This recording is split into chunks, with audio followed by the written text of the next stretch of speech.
Thank God ரிஷி, நல்ல வேளை உன் வாழ்க்கையில இருந்து அவ வெளியேறிட்டா. ரிஷி, உனக்கே தெரியும் நான் யார பத்தியும் தப்பா பேச மாட்டேன். ஆனா இந்த தரித்திரம் புடிச்சவளை பத்தி ஏதாவது சொல்லணும்னு தோணுது எனக்கு. என் கண்ணு முன்னாடியே நம்ம குடும்பத்துக்கு எவ்வளவு துரோகம் பண்ணிருக்கா. பட் தேங்க் காட், இனிமே அவ முகத்தை பார்க்க தேவையில்லை. உனக்கே தெரியும்ல ரிஷி, நான் யாரையும் சபிக்க மாட்டேன். போதுமா, போதும் போதும் போதும் போதுமா, போதும் நிறுத்துங்க ப்ளீஸ் மாம். உங்களை வேண்டி கேட்டுக்கிறேன் மாம், உங்களை வேண்டி வேண்டி கேட்டுக்கிறேன் ப்ளீஸ் லக்ஷ்மி. இப்படி மோசமா பேசாதீங்க ப்ளீஸ், அவளை சபிக்காதீங்க மாம். ஏற்கனவே அவ இங்க நிறைய கஷ்டத்தை அனுபவிச்சிருக்கா. ப்ளீஸ் மாம். லக்ஷ்மி ரொம்ப ரொம்ப நல்லவ, அவ பாக்கியசாலி. அது ஜஸ்ட் எனக்கு மட்டும்தான் தெரியும். உங்களுக்குலாம் அவ தரித்திரம் பிடிச்சவ தானே, கெட்ட சகுனம் இல்ல. இப்படித்தானே அவ இந்த வீட்டுல இருக்கும்போது திட்டினீங்க. ஆனா அவ அப்படி இல்ல. அவ எந்த அளவுக்கு நல்லவனா, அவ எவ்வளவு பாக்கியசாலினா உலகம் முழுக்க தேடினாலும் அப்படிப்பட்ட நல்லவ கிடைக்க மாட்டாமோ.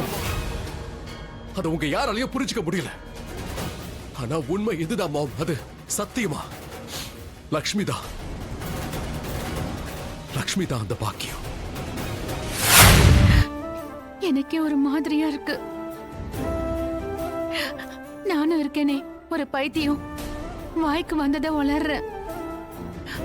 ஆனா இந்த ராகு கேது, நீங்க ராகு கேது இல்ல தேவிகள். அது என்னவோ சொல்லுவாங்களே, அது ஒருத்தருக்கு ஒருத்தர் நீங்க உயிரியை கொடுக்கறீங்க. தியாக டொனேட் அப்படின்னா அப்படின்னா தியாகம் பண்றவங்க. ஐயோ கடவுளே, நிஜமாவே எனக்கு இப்ப ரொம்ப டென்ஷனா இருக்கு. நான் நான் எப்படி இந்த கல்யாணத்தை நடத்தி முடிக்கிறது? எப்படி?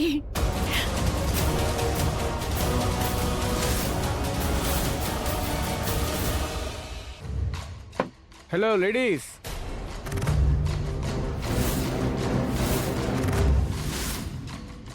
என்னாச்சு? ஏதோ பேய பாக்குற மாதிரி பாக்குறீங்க.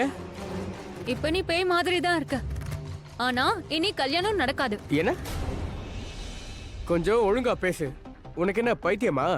சித்தியவே கேட்டுக்கோ. தாய் பாசம் இப்பதான் பொங்கி எழுது. அவங்களுக்கு புரிஞ்சிருச்சு, அந்த கேவலமான பொம்பளை பொறுக்கிய அக்கா கல்யாணம் பண்ணிக்கிட்டா அக்கா வாழ்க்கை தான் பாழா போகும். அதனால இந்த கல்யாணத்தை எப்படி பண்றதுன்னு இவங்களே யோசிக்கிறாங்க. ஏதாவது கொஞ்சம் நல்லதா பேசு, கண்டதையும் உளராத. என்ன சித்தி, என்ன டிராமா?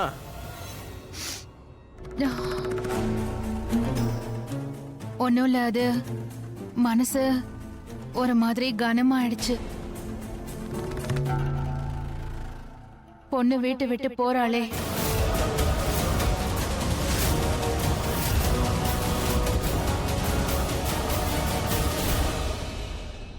ஓ, இதுதான் விஷயமா?